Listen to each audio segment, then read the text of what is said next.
Okay, everybody, welcome to today's closing session of the Osher Integrative Medicine Network Forum, the lived experience of depression and integrative approach.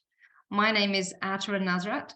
I am the Senior Program Manager and the Director of Integrative Medicine and Planetary Health Programming at the Osher Center for Integrative Medicine at Brigham Women's Hospital and Harvard Medical School. I'm very pleased to be hosting this final session of Connecting to Social and Natural Ecosystems. And given the arc of the conference and the talks that we've heard so far, it feels like a very fitting end to the conference. Before we start our presentations, I just want to let viewers know that we're going to wrap in our closing session of poster awards and closing remarks with Gloria into this Zoom session. So after our speakers and panel discussion, please stay in this room. We will not be going to the next session that's listed on your agenda. We're going to complete the proceedings in this session. So moving on to the topics for today, we're going to hear from Dr. Matthew Lee on social connection as medicine, Dr. Annie Brewster on stories for health, and Dr. David Victorson on nature-based therapies.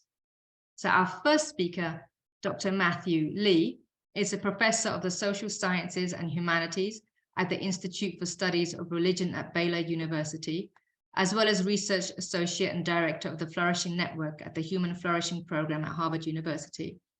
He is also a distinguished visiting scholar of health, flourishing, and positive psychology at Stony Brook University Center for Medical Humanities, Compassionate Care, and Bioethics, and a visiting scholar at the Benson Henry Institute for Mind-Body Medicine at Massachusetts General Hospital. He is the lead editor of Measuring Well-Being, Interdisciplinary Perspectives from the Social Sciences and the Humanities, published in 2021, and is co-editing Transcending Crisis, Care Work, Emotions, and Flourishing, which will be coming out next year in 2023. So Dr. Lee, thank you very much for joining us. It's great to have you. Over to you. Okay. Thank you for that kind introduction. I hope everyone can see the slides. What can I say in 12 minutes about such a vast topic? Hopefully just pique your curiosity. I'd like to start with an exercise. I love doing this, and it's always great fun for everyone. In this film, A Beautiful Day in the Neighborhood, about the life's work of Fred Rogers, affectionately known as Mr. Rogers, from the children's show Mr. Rogers' Neighborhood.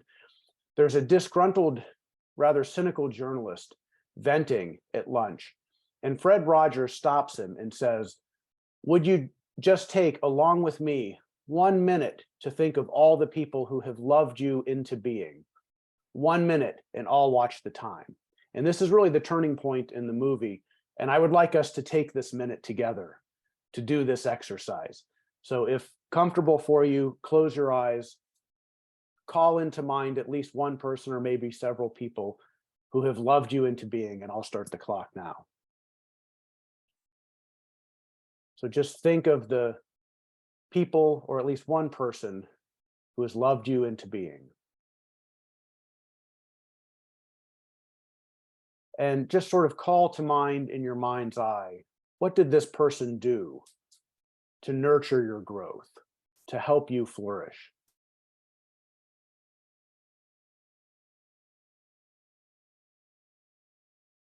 How did they open doors for you? How did they make you feel?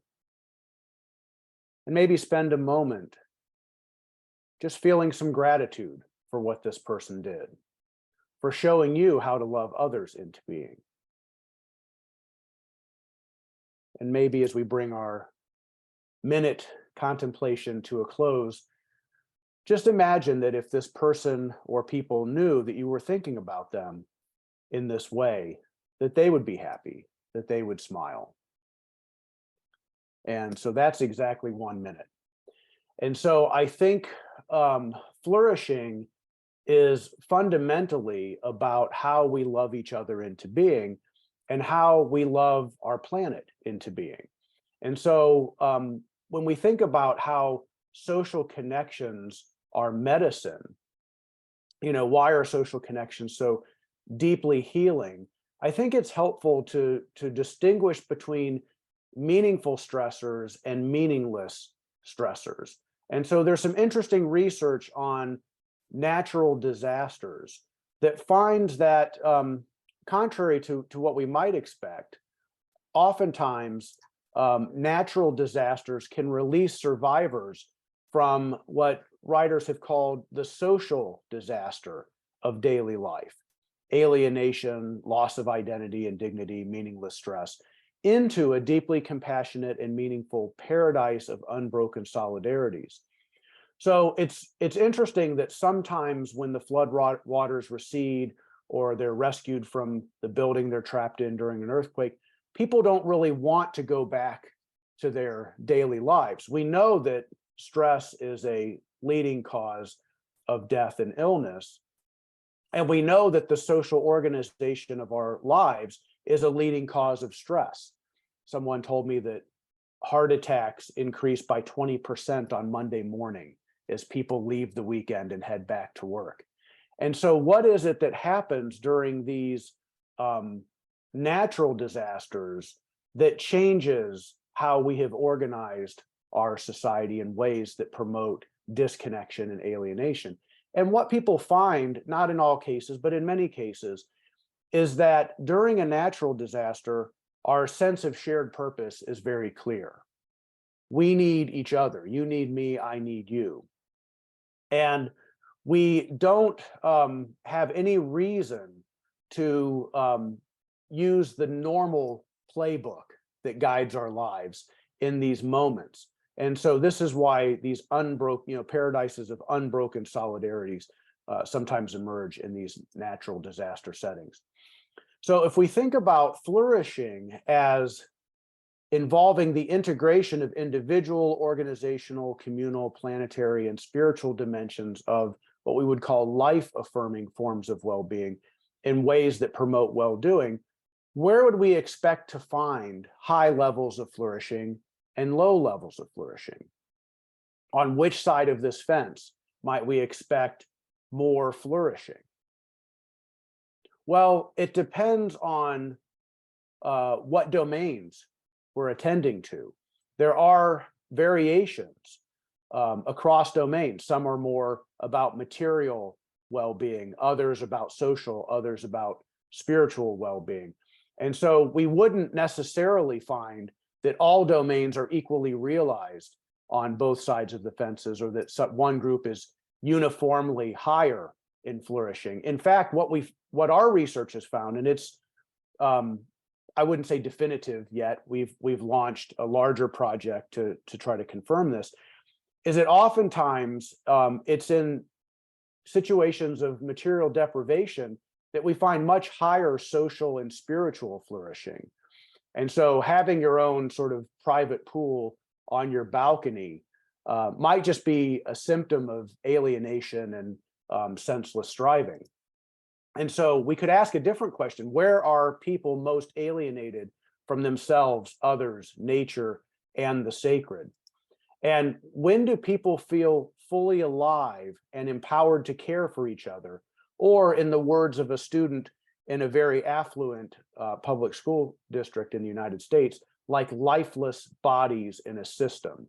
Or, as Lisa Miller wrote about in her book, The Spiritual Child, where do they feel riddled with anxiety and suffering without feeling unconditional love, despite all of this affluence? And so there's an article in the Atlantic where this lifeless bodies in a system quote comes from, and this is the student, Carolyn Walworth, who said it. And when you see people with this sort of expression, you have a sense that material flourishing is insufficient if we're disconnected from all of these life-affirming forms of well-being. So how do we, at the Human Flourishing Program, assess flourishing? How do we measure what we say we treasure? There's various ways to do this. Some short survey questions can start the conversation. It's certainly not definitive, but you ask people, are your relationships as satisfying as you would want them to be? How often do you worry about your safety, food, or housing? In terms of the community well-being, does everyone contribute to the well-being of others in this community, whether it's neighborhood, organization, nation, or some other community? Does everyone in the community trust one another? We can start to get at caring climate and compassion climate within groups as well. So when someone in my work group is going through a personal crisis, do I agree that members of the work group try to alleviate that person's suffering or not? In terms of caring climate, does management truly care about employees?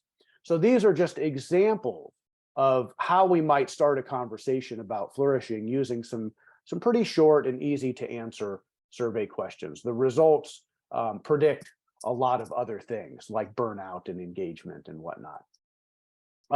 It's interesting to me to compare the flourishing scores of medical residents at Johns Hopkins with very financially precarious workers in places like Mexico. You can see on a maximum 10 scale, the workers in Mexico average score was 3 out of 10, whereas the Johns Hopkins residents were scoring at 7.3 out of 10 on that financial material stability.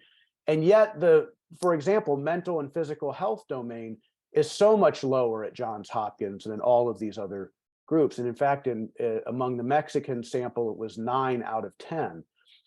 Interestingly, with some research that I helped the Benson Henry Institute for Mind-Body Medicine engage in, we found that a group of 85-year-olds scored 7.3 on this health score, despite the fact that most of them had multiple serious health conditions. So they scored a 7 out of 10 on physical health separately compared to the Hopkins residents scoring 5.4 out of 10 and not having the same number of multiple serious health conditions. So there's a subjective component here. And almost half of the residents, the medical residents, experienced emotional exhaustion. Oh, I see I have a minute left. What can we do about this?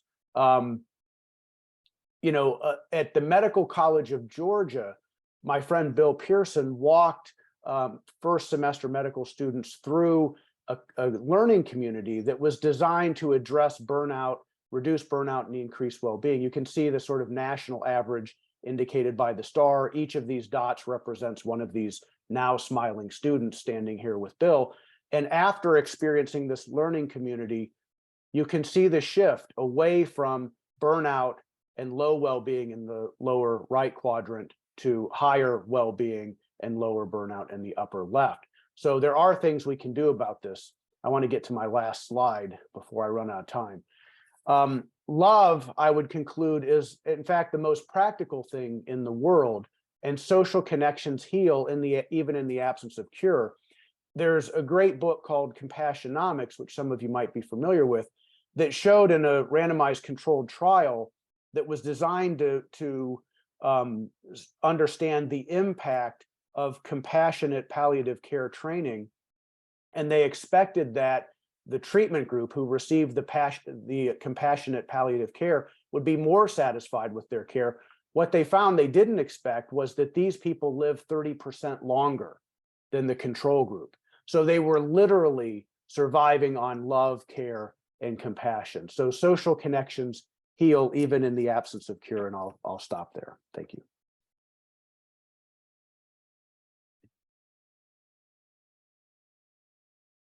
Oh, I think you're muted. Sorry, I was muted there. Thank you so much, Dr. Lee. We're going to move on to Dr. Brewster. Annie Brewster is an assistant professor of medicine at Harvard Medical School, a practicing physician at Massachusetts General Hospital in Boston, a writer and a storyteller. She is also a patient diagnosed with multiple sclerosis in 2001. Integrating her personal experiences with the research supporting the health benefits of narrative, she founded Health Story Collaborative in 2013. HSC, a Health Story Collaborative, is dedicated to helping individuals navigating health challenges, find meaning, and ultimately heal through storytelling. She is excited by interdisciplinary cross-institutional collaborations that break through resistance to change.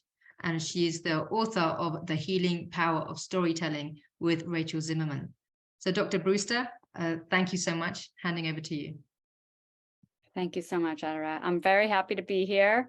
Thank you. I know we're the last in a long 2 days, so hopefully we can keep your attention. But as was just said, I'm Annie Brewster. I'm a practicing internal medicine physician at Mass General in Boston. And my true passion is really working at Health Story Collaborative, where I am the executive director and the founder. We are a small nonprofit based in Boston, and we are dedicated to helping individuals navigating health challenges, so patients, their loved ones, also healthcare providers, find meaning and ultimately heal through storytelling. So put more simply, we use storytelling as a therapeutic tool.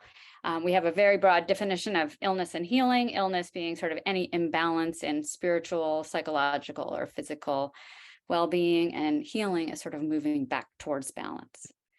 All of our programming is grounded in research, and I'm going to tell you a bit about that, but I want to start by grounding it in my lived experience because the work really grows out of that.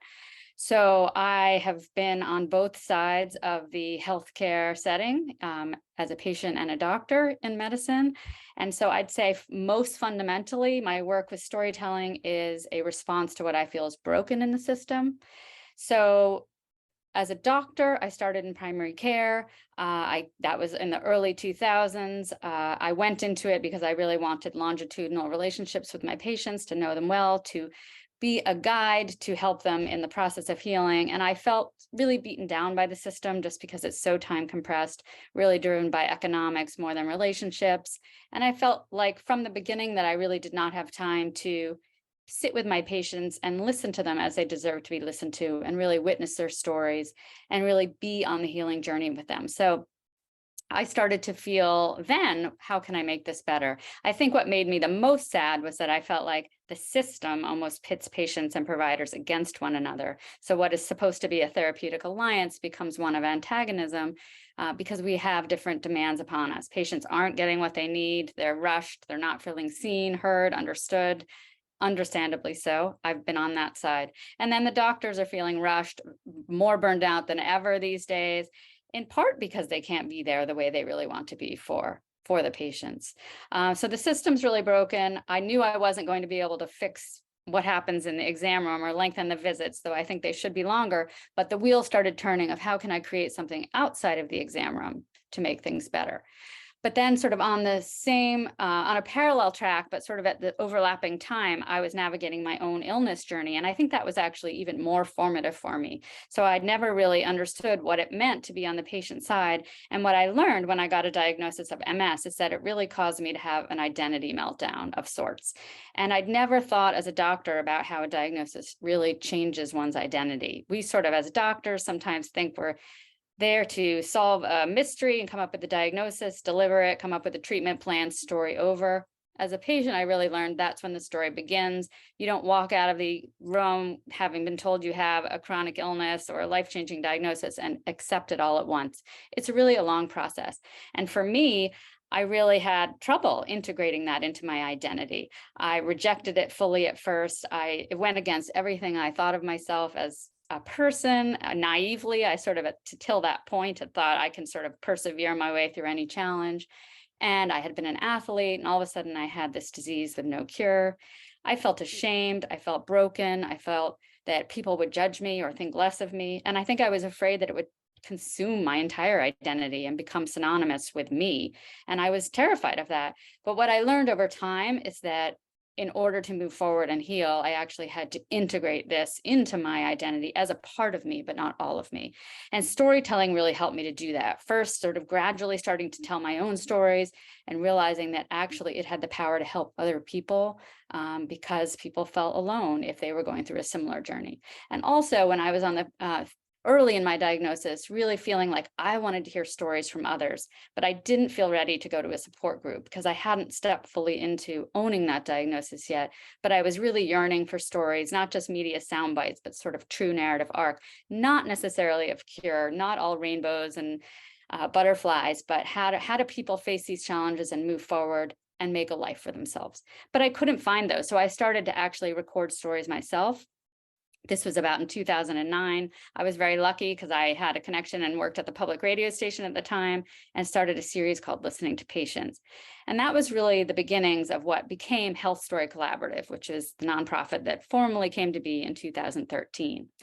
So there is some research that I'm going to tell you about. I was very fortunate early on in my learning about stories, and when we first started the nonprofit, to meet my colleague, Jonathan Adler, who's a psychologist who studies the health benefits of narrative. He's now the chief academic officer of our organization, and he's taught me a lot. So there's a lot of research, but I just want to touch on a few concepts that for me as a patient have really inspired me. One is this concept of narrative identity, and that's sort of the belief that who we are in our lives is shaped by the stories we tell about ourselves. And it's a continually evolving process.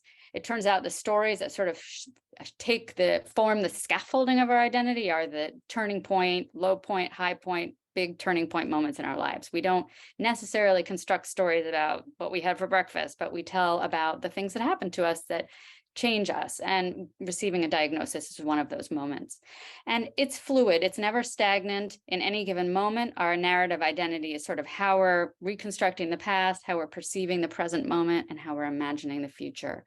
But for me, what's hopeful is that we are taking part in that shaping, and that it's not static, and that it's always in motion. It turns out that when it comes to health, it matters how we tell our stories. So it's not so much about the content of our stories, about what happens to us. It's more about how we make meaning out of what happens to us.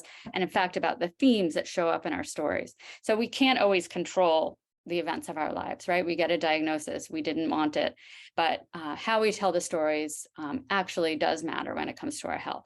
And that doesn't mean glossing over what's hard, but it means digging into them.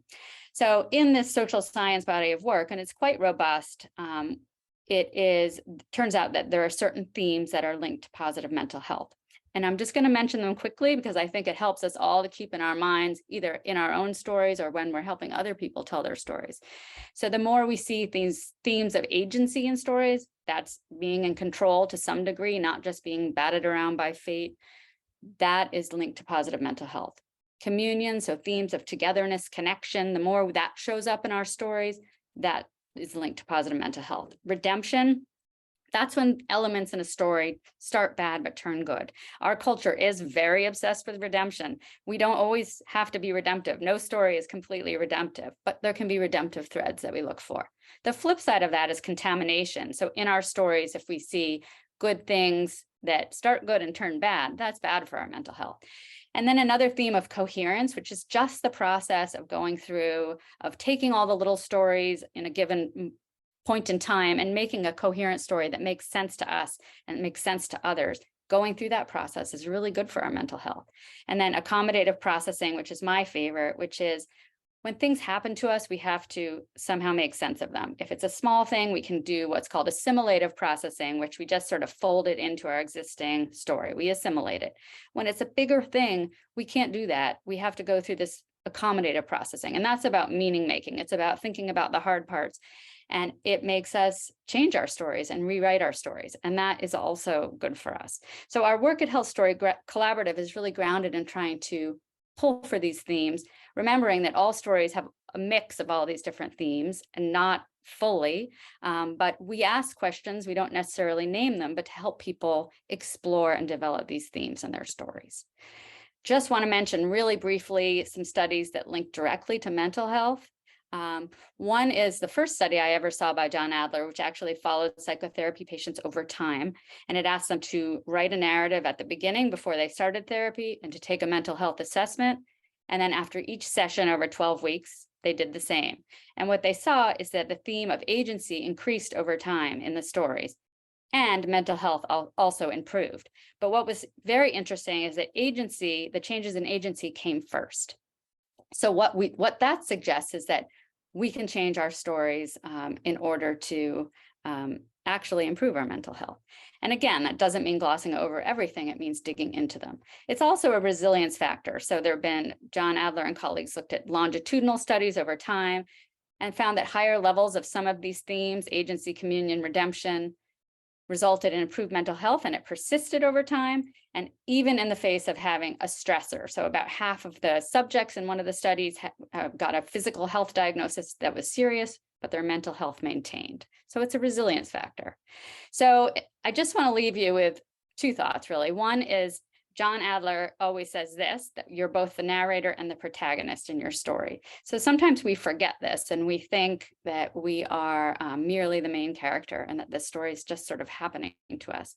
But in fact, we play a very active role. We are also the narrator. We can decide how we want to shape that story, what we want to focus on, how we want to tell it. And that telling is going to change over time as we integrate other parts of ourselves into the story. But we do play an active role. And for me as a patient, that gives me hope. The other thing that is not on a slide here, but that I do want to say that's very important is that storytelling is a relational act, right? So it's never happening in a vacuum.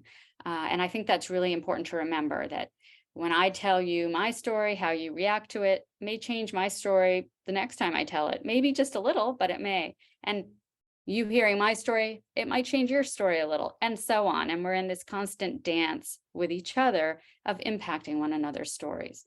And so that's important to remember when we are on the receiving end of a story. How we are in those moments will change the other person's story going forward. We are a character in that story. And I think that's a responsibility, but also a privilege. And then also just to remember that we don't have to share our stories. So a lot of the work we do with individuals to dig into their stories, they can keep them private, but there's an added element of benefit when we stand up and share in community. And I've seen that happen again and again. There's a magic that happens in that room when somebody shares vulnerably. That dance I just talked about of influencing each other is happening, but it's also an opening. It's a vulnerability. It allows everyone to sort of breathe a little deeper and more easily and to share of themselves more openly. And it can be a really magic thing. So that's all I'll say for now. And I am happy to answer more questions when we get to the panel. Thanks. Thank you very much, Dr. Brewster. That was very moving. Appreciate you sharing your story with us. So our next speaker is Dr. David Victorson. Dr. Victorson is licensed psychologist and professor of medical social sciences at Northwestern University's Feinberg School of Medicine. He leads the Consciousness in Health Research Lab, which focuses on improving quality of life and well-being for people affected by cancer and other medical conditions through contemplative, psychosocial, and biobehavioral approaches. He is founding chair of the Nature and Health Special Interest Group at the Academic Consortium of Integrative Medicine and Health, and is co-founder and director of True North Treks, a nonprofit that supports young adults and caregivers affected by cancer through connecting with nature, peers, and mindful awareness practices. Thank you very much, Dr. Victorson.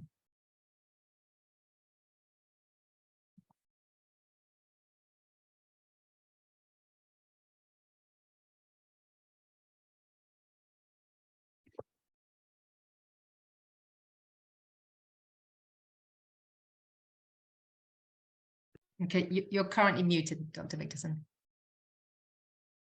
That's important. Thank you. I'd like to begin by sharing with you one of my earliest understandings of the power of connecting with nature to create solace during times of anguish. It was the day before Mother's Day, 1956. A 21-year-old man was driving home from the Air Force for Mother's Day when his car flipped and he was tragically killed. His mother, who was my grandmother, was so despondent after his death that she couldn't sleep or eat for some time. My grandfather finally did the only thing that he knew what to do, and he drove her out into the woods of the Upper Peninsula of Michigan, where they used to pick blueberries. And he helped her find a log to sit on and then let her be. And this is where she wrote a poem called Forest Cathedral, which embodies her transformative experience in the woods that day. As a child, I grew up hearing my grandmother recite this poem time and again, and it has served as an ancestral touchstone for our family and all of her descendants. That purposeful contact in nature, especially during trying times, can be healing and restorative. I'd like to read it for you now. Oh, how I love to walk out in the woods. In its calm and still beauty, I have long understood. as I look at the wonders our Creator has made. All the hustle and bustle of this world seems to fade. Down in the meadow, you hear the call of a lark, while high on the hill, some deer feed on bark. There are wintergreen berries and wild onion shoots, an abundance of flowers and trailing green roots. Now, if you go in the forest with the world, you're off key, and you're quiet and still, and you sit and you see. Here you know of God's love, and you know by God's grace of all worldly issues you're able to face. We know that there's increasing attention on this powerful relationship between connecting with nature and human health.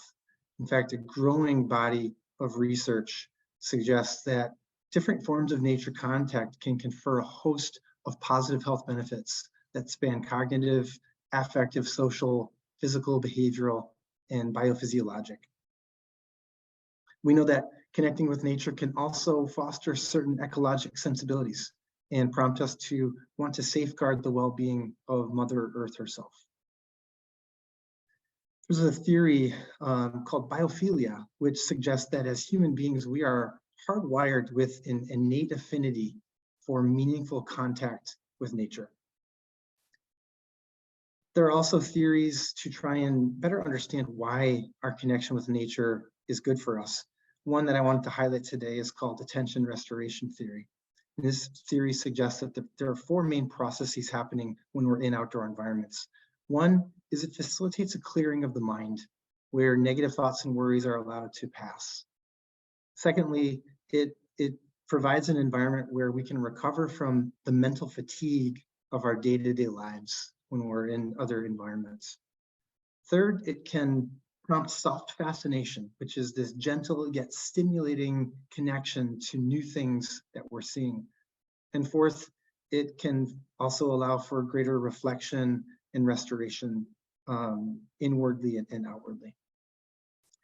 When we're doing research on nature, we like to take lots of things into account because it's not just one thing. And so if you look from left to right, you can see we need to consider the spatial scale of nature. Is it a small potted plant or a window view all the way to being out in the wilderness? How frequently are we engaging nature? Is it happening every day or once a year? How close are we to nature in our normal surroundings? How much movement or immobility are we doing in nature? What kind of awareness do we bring to nature? Are we meditating or are we watching a podcast? And then what kinds of sensory pathways are engaged when we're in nature, as well as the level and type of contact with others. Are we with other people or are we with ourselves? So all of these things can come into play when we start to evaluate what might be happening in natural environments in our health. Aterah mentioned my nonprofit, True North Tracks, and we serve young adult cancer survivors and their caregivers by bringing them out into nature where we facilitate connection and fellowship and practicing mindful awareness practices. Our mission is to help them find direction through connection. And that is connecting to nature after something as unnatural as cancer treatment, connecting with others who've walked a similar path and get it, and connecting with themselves through these mindful practices.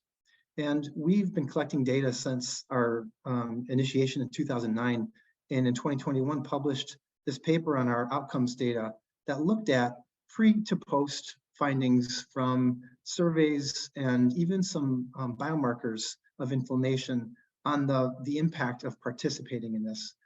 So we looked at the last 5 years of our data where we used the PROMIS measures of depression, anxiety, and sleep disturbance, and looked at a group of survivors and caregivers. One of the first findings that we saw was that there were significant increases with large effect sizes and feeling more connected to nature. We expected that. That's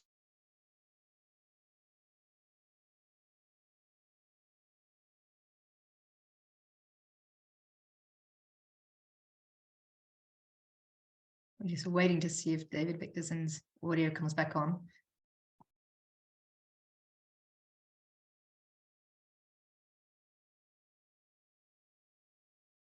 categories of severity. So we saw that before, most people in depression were within normal limits, to mild or moderate symptoms. And by post, it brought most people into the with normal limits category and some in the mild. We also looked at inflammatory markers in one season, and with a small sample, we looked at changes in interleukin-6 and CRP and saw that there were significant and large clinically meaningful lowering of interleukin-6. And there was a slight increase in CRP, which we attributed to the physical activity of our treks themselves. When we look at evidence-based therapies and lifestyle activities that are good for treating and preventing depression, we know that exercise, movement, and physical activity are indicated as our social support, connection, and engagement. We know from therapy, from psychotherapy, that behavioral activation is warranted, as well as cognitive and affective regulation and cognitive reappraisal and restructuring. These things come all from CBT to mindfulness-based therapies to interpersonal approaches. And so what I wanted to do now was to go through some of our treks and try and see where some of these things might be finding themselves in the things that we do. Well, we certainly know that there's plenty of movement and physical activity on our treks. Everything from practicing yoga every day to hiking and backpacking and doing other things in the outdoor world to get from one place to another. We also know that there's a lot of social connection and engagement, that every day in these settings, our participants are able to freely connect and be with one another, forming really important relationships where they share themselves and their cancer stories. We also have time for behavioral activation where people are just engaged in different things, sometimes for distraction, sometimes for enjoyment, sometimes to relax, where they might have their mind taken away from their current situation as a cancer survivor. And then we have lots of opportunities for emotion regulation and restructuring through a lot of the mindfulness work that we do.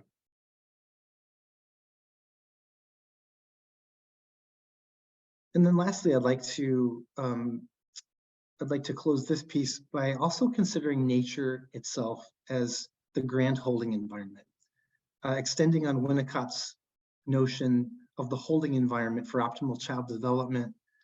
Nature too can offer a similar environment that provides a timeless and spacious container from which we can simply, by being there, it can teach us and model for us and hold us and help us experience qualities of being, such as presence,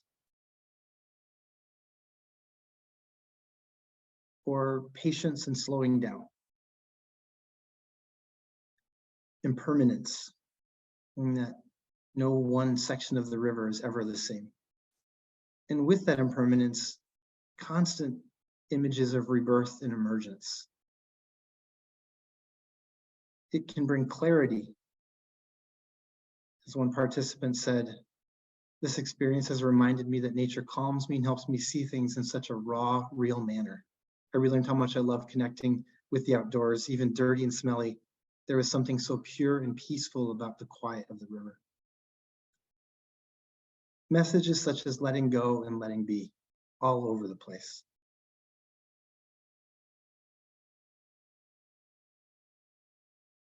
And then also community and interdependence. And finally, awe and cosmic insignificance, being this complex emotion that we experience in the presence of something so vast that it challenges our understanding of existence itself and the world, and it can diminish our ego and associated self-referential processes that happen.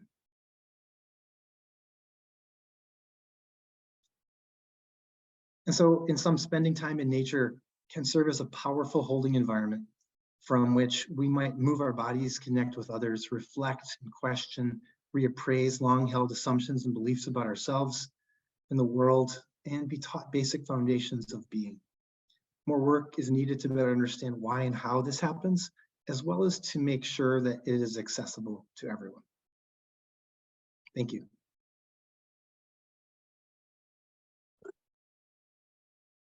Thank you very much, Dr. Victorson. That was beautiful and moving. All three speakers, your presentations thread together so nicely, and very much appreciate what you're all sharing. I think there's a common thread, obviously, of meaningful connection. And I have a question for Dr. Lee to get us off the starting block. So, Dr. Lee, you mentioned love, and I'm not sure how many times that's been mentioned throughout the conference, but it's a nice note to bring that in now. A question from the audience is, if love is medicine, then what are the ways in which love is cultivated skillfully? Oh, it's beautiful. So if we take love to mean contributing to the good of the other and the forming of healthy relationships with the other, then there are definitely practices that we can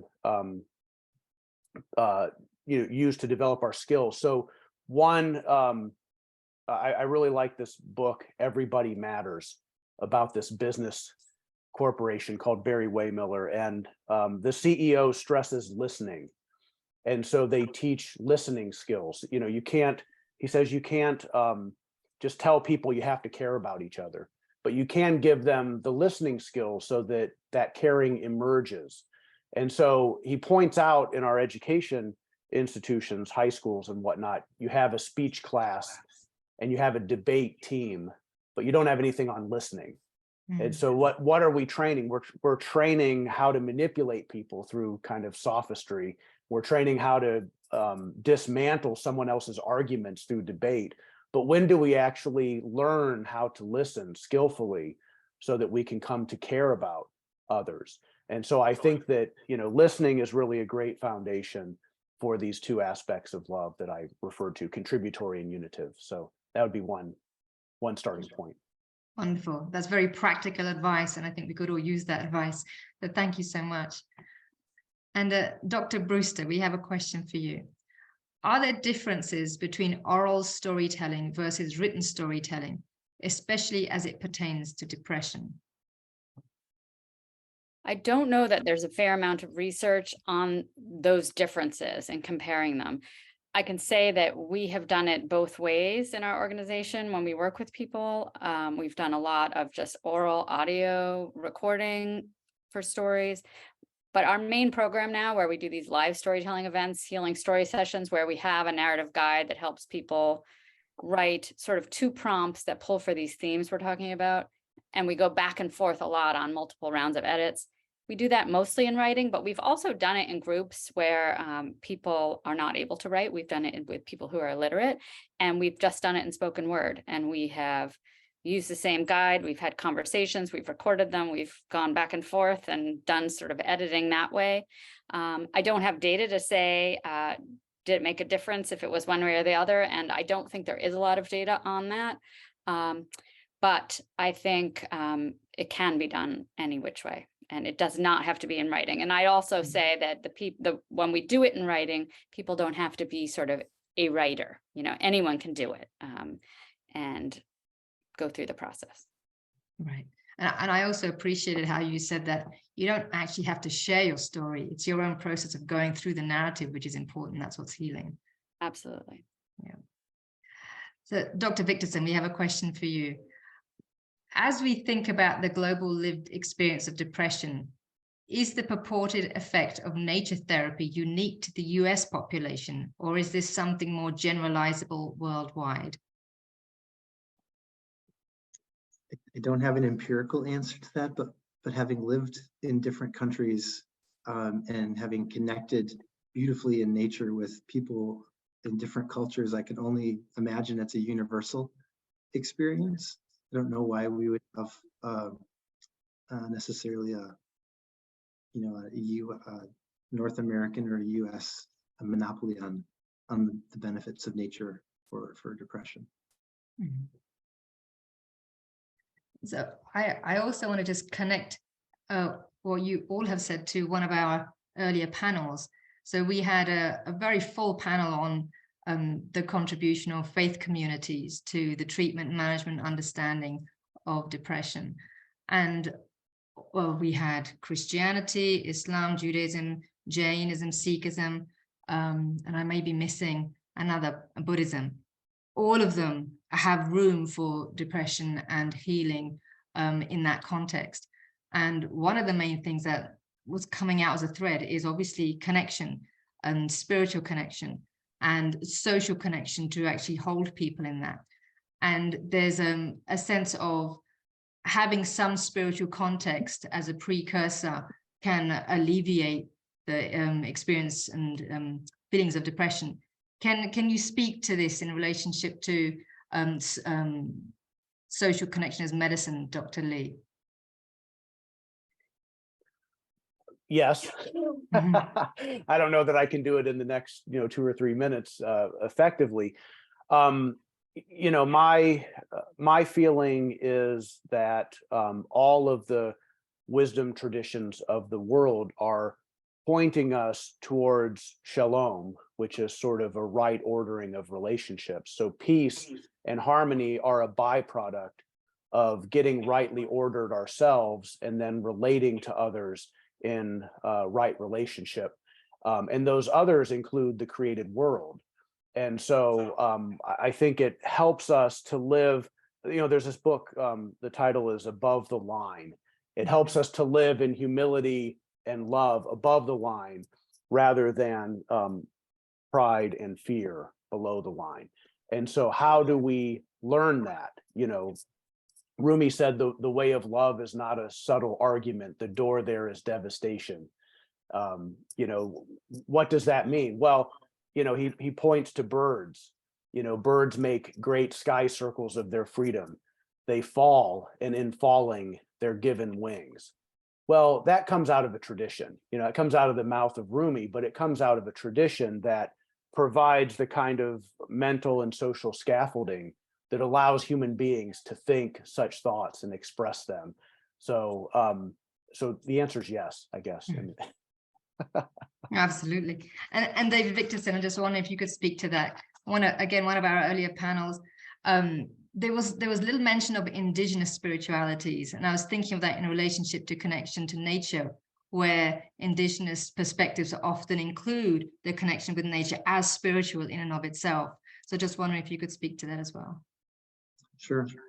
We've spoken before about our natural biophilic connection to nature, in that we are nature, that the lines we draw between ourselves and nature are as artificial as the ones we draw between mind and body, and that we like to split for whatever reason, but that in many indigenous cultures have honored and have had awareness of the interdependence and the coexistence of the natural world and our sentient selves.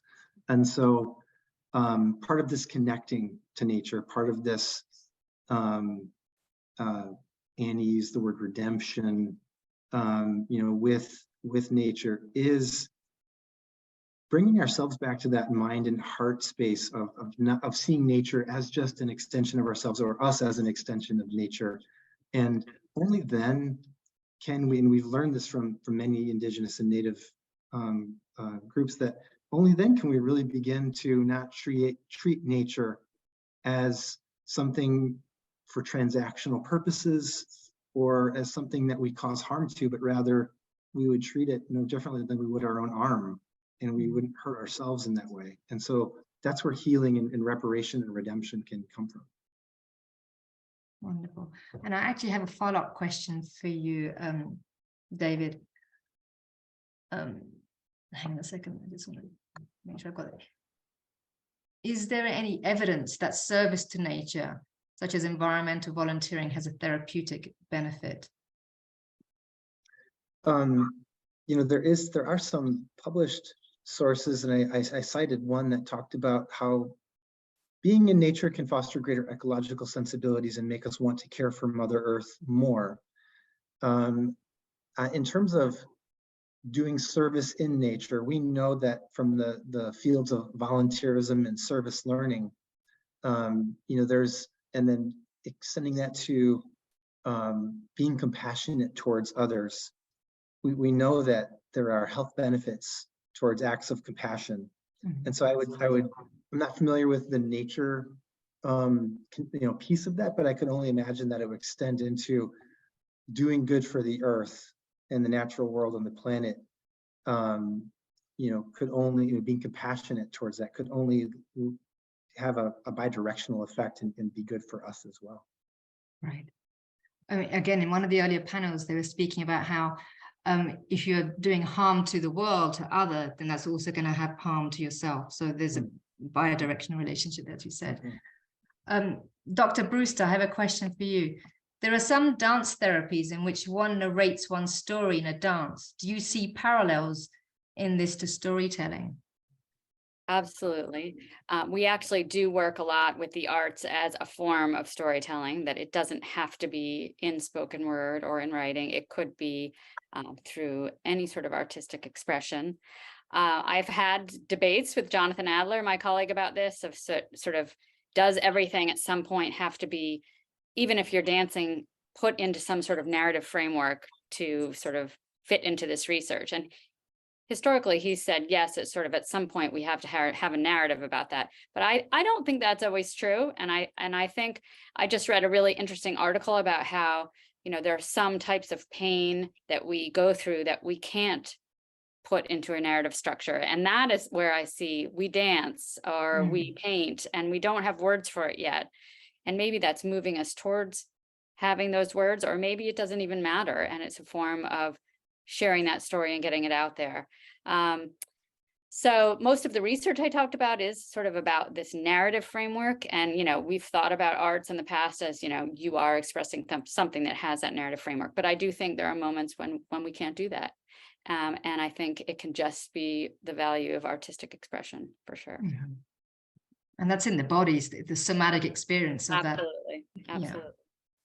Yeah. I have a question for all three of you. So how do you see your respective lenses helping to reduce the disparity as it relates to the stigma in our understanding and treatment of depression? So, Dr. Lee, do you want to take that one first? Yes. So one of the things that we learn when we engage with the humanities, so, I'm a social scientist, but I'm very interested in wisdom from the humanities, is that flourishing is not necessarily the opposite of suffering, that we suffer and we integrate that suffering into a meaningful framework, as I was alluding to with the natural disasters. If we create a meaningful framework, then we can flourish in the midst of suffering. But if we don't have that meaningful framework, then the slightest irritation can be, nearly unbearable. And so, when I think about the ways in which people are systematically stigmatized, I think it's because we have not honored the deep wisdom of the humanities to the extent that we might in our society. And so we want to create a world of winners and losers, the sort of dichotomy, and that if I'm going to be a winner, then I can't express vulnerability. But of course, people like Brene Brown and others have put vulnerability back on the map. But the deep wisdom of the humanities going back many centuries helps us to integrate, to find wholeness amidst adversity, and to create social structures that allow people to be human beings rather than fitting into these, unhealthy binaries. Thank you. And then Dr. Victorson. Sure, it's a really interesting question, and I think what's lovely about connecting in nature, and especially the last slides I shared about nature as a holding environment that bears witness to foundational ways of being, things like letting be and letting go and impermanence, is that in some ways the occurrence of different emotional states are no less natural than that some have argued that depression is an adaptive evolutionary response, and that challenge sometimes, not to challenge that it's horrible for people, but that it maybe shouldn't be classified sometimes as a disorder, but rather as an adaptive response to the situation. And I think being in nature shows us every side, and there's in similar to other religious or spiritual practices where not one emotion is valued over others. I think being in nature can let us be accepting and acknowledging of all. And to the attacking of the stigma piece, I think can also see things like depression through a similar lens. Mm-hmm. Yeah, thank you.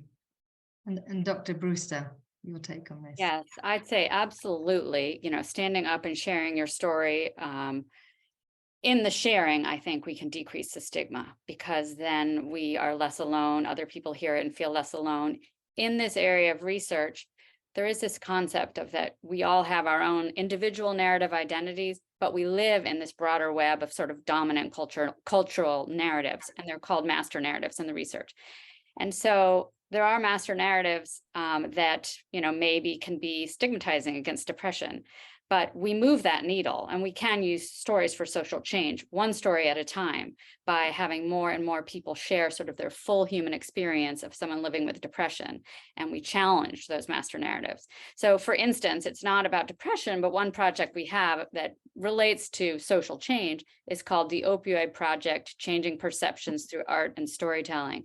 And this one is with a visual artist, but we have workshops with people who've either are in recovery, have lost a loved one to overdose, are first responders, or are actively using.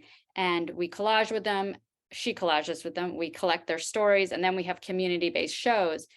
And someone can listen to the story and look at the art at the same time. The goal is to contextualize these human beings that are stigmatized as addicts and to change that narrative. This is not just sort of an addict, and the cultural narrative of that is, addicts are weak or addicts are at fault or whatever it is, but actually no, to have the full story of that human being out there, and this is a part of their story, and to share those in community settings. And the more that we do that, we move that needle and we change that cultural narrative. And I think we can do that with depression, and I think it's really important.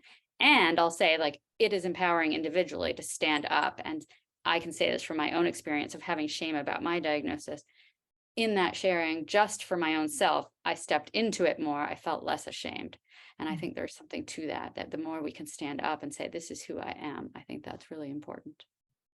That's wonderful. Thank you. Thank you very much for that. And I have another question for all three of you. In terms of your own areas of work, what lines of research would you like to see continued, especially in the context of depression and the lived experience of depression relating to this conference? So I don't know who wants to take that, perhaps. Well, I would just say to integrate what all three of us talked about in kind of the ultimate study of the power of social connections, the power of story, the power of nature, and to have a program and an assessment process to demonstrate the kind of synergistic effect of attending to that all at the same time. Absolutely. I'd say I'm excited to see more neurobiological research, and I think it is coming out on how in my example, storytelling can actually shift and change our neuroanatomy, our neural pathways, our brains. I think that's really exciting. And I think the more we learn about that, the more we'll be able to use these tools. And David, do you have any contributions there? I do have one last thing is I have a hunch that our quality of mind and heart matter in terms of the health benefits that we see when we interact in nature. Sometimes nature draws that from us easily, so we don't have to try. But then other times, depending on whether we bring our iPhone or we're with someone else, it might get in the way. And so I'd be curious to know more about the role of the quality of our mind and heart while we're in nature, and if that makes a difference. Wonderful. We could keep going, but I'm afraid we have to transition. But like I thought, this is a wonderful conclusion to the conference. And I think bringing in social connection, nature connection, and creating that space for depression to be held in that is so important. and so much appreciate the vulnerable stories that you've all shared as well. So thank you so much for your time and your contribution to the conference today. Thank you. I'm going to hand over to Gloria Ye, who's going to close us out for the day. Thank you again.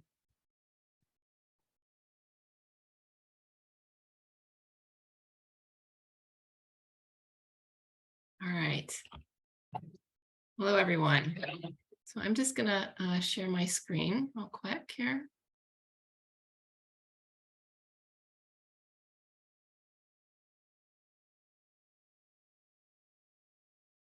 All right. Can everyone see that okay? All right, great. So I'm Gloria Ye. Again, I'm the Director of Clinical Research here at the Osher Center for Integrative Medicine. I have the pleasure now to announce the poster awards.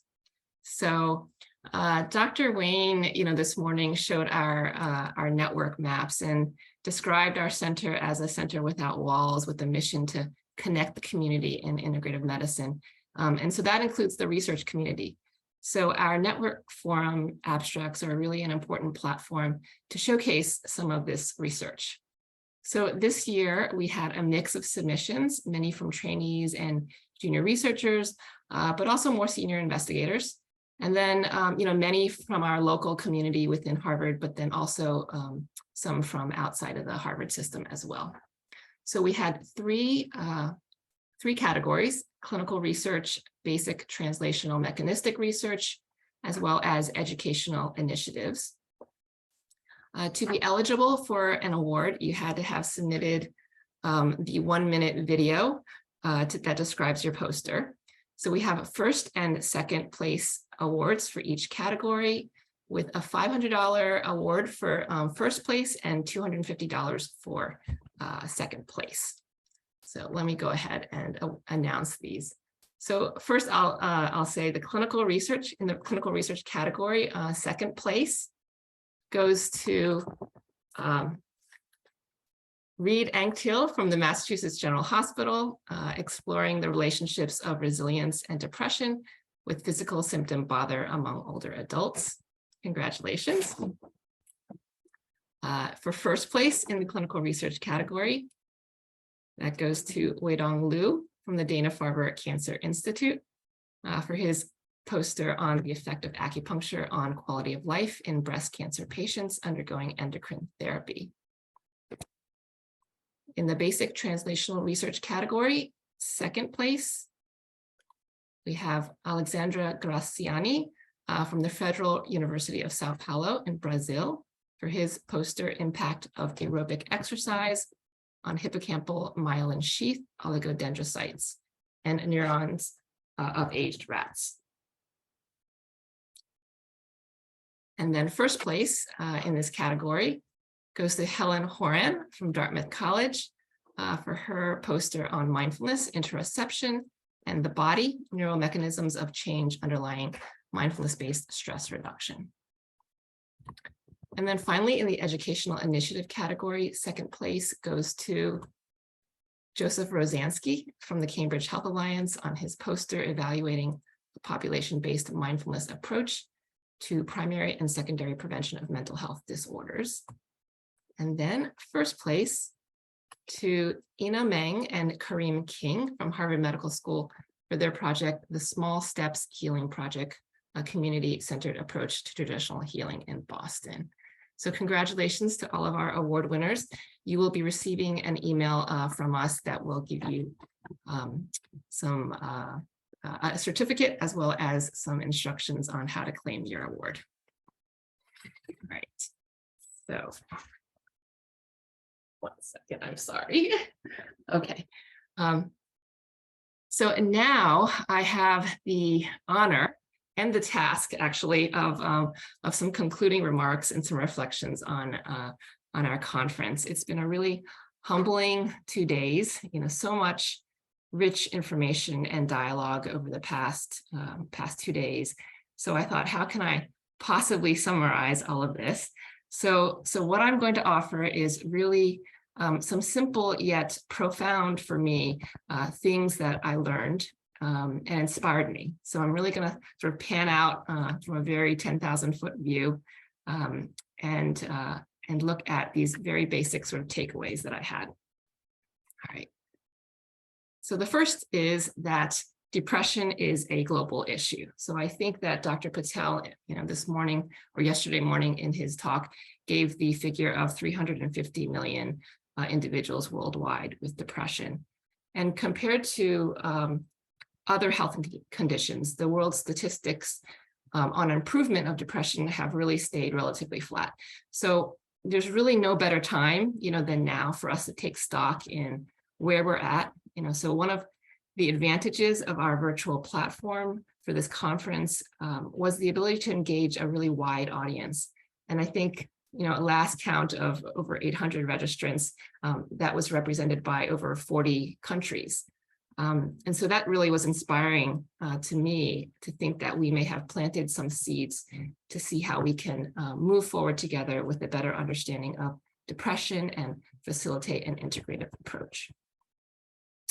The second point was that depression is incredibly multidimensional, right? So not just talking about the neurochemistry, the heart-brain connection, the gut-brain connection, psychosocial, environmental, genetic, epigenetic, and so on, right? So Dr. Wayne, in his remarks that started out the conference, really described the elephant metaphor, right? So that's where each of us might be viewing depression from our individual kind of perspectives, a more siloed approach. And one of the important goals of this conference was really to allow us to see beyond that and get to see, all the other perspectives and really see the rest of, the whole elephant. We need to think about, depression across multiple cultures. So this has been a really big theme, over the conference, not just the racial ethnic diversity. We heard from Dr. Young's Chinese patient, Dr. Nadkarni's perspective from being a South Asian Indian provider, and understanding how both our patients and ourselves as providers bring those aspects to understanding depression. And then today we had this really wonderful dialogue on religion, faith, communities, and our families and our individual networks within which each of us lives. We need to think about the value of these multimodal approations. So from the wisdom from traditional whole systems perspectives that really emphasize this multidimensionality of the experience of depression. We heard about really important nutritional and dietary considerations, how psychological therapies, mindfulness and mindful movement, can contribute. And also these really exciting new therapies on the horizon from today's discussion, like the psychedelics and hypothermia and TMS and photo biomodulation. But also, our spiritual and our faith resources, as well as the social connections that we just talked about with each other and to nature and, to the web of life. And in that same vein, I want to recognize the value of looking towards resources outside of our traditional medical networks that have a role to play in the management of depression. So whether that be community workers or integrative practitioners or mind-body instructors or clerics, et cetera. The next one is that depression is an integral part of the human condition. So, one big aha that I had yesterday when this was first introduced, but then it really unfolded beautifully today in our interfaith panel, so that the perspective that suffering and grief and sorrow is really a very basic part of our lives. And in one way or another is a foundational aspect of many faiths and wisdom traditions. And acknowledging that allows us to consider depression as not something that needs to be or can be necessarily cured, but instead, how can we improve that lived expression, that lived experience of depression, and allow the suffering to be an opportunity for transformation and for growth. Right? The next point is that we need to listen, right? So I think one of the panelists said today, we need to listen to our patients with honesty and curiosity. And I thought to myself, that's not a coincidence that that's the same kind of language that we use to describe mindfulness, right? So non-judgmental awareness with acceptance and curiosity, right? So we need to listen to our patients, right, to truly understand the individual's experience, their hopes, their needs. And it's such a basic concept, right? But it's so hugely important and at the heart of all that we do as providers, and also what we need ourselves, to be listened to as patients, right? Ourselves and as human beings. Another important point, around this was that creating a safe space for vulnerability can be really an important therapeutic tool. So we need to listen to each other as well. So on the panel today with Dr. Simon, the Chief Behavioral Officer of the city of Boston, there was sort of a call to perhaps change the culture of medicine, where this work of sitting with someone or listening, might be more valued, and that the time and resources, for that might better align, and so this requires listening to and sharing with each other as colleagues. This concept of listening to each other also came up in our panel on traditional whole systems. And there's a quote from Dr. Schneier that I wrote down that I really liked. And she said that we need to cross-pollinate with a sense of respect. So one last bullet that's not on here that really should be on here is that we need to listen to our environment, right? To nature and to our planet. And this was beautifully discussed just in the last panel. So that brings me back to one of our original hopes and goals for this two-day conference, which was really to bring together all of these voices to touch those different parts of the elephant, to bring us together, to foster a greater understanding of depression, and to really emerge sort of more enlightened as we move forward, thinking out of the box with that integrative approach to the lived experience. So with that, let me say one more thank you to all of our speakers, our panelists, our abstract presenters, and all of you as attendees as a crucial part of this dialogue.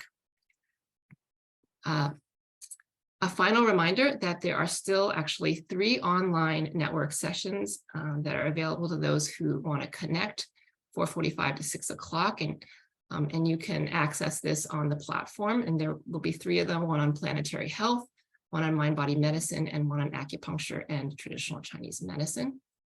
I also want to invite you one last time to visit our website at oshercenter.org, where you can explore our initiatives in clinical education and research, look at our network maps, and also make a donation if you feel so inclined. For those who are looking for CME credits, here's some information. Everyone's going to be receiving a post-event survey, and so you'll be able to, there'll be instructions there for you to claim your CME credits if that's what you're interested in. And then a final thank you, of course, to our sponsors for all of their support: the Bernard Osher Foundation, the Weil Foundation, Uberoi Foundation, the Benson Henry Institute at the Mass General Hospital, as well as the psychiatry departments at both the Brigham and Women's Hospital, as well as Mass General Hospital. And then just a final personal thank you from me to all of my colleagues on the planning team here, Darshan Mehta and Peter Wayne and Ash Nadkarni, and a special thank you to Emma Owens, our program coordinator, and Aterah Nusrat, our senior program manager, without which we could not have done any of this. So thank you all, and be well.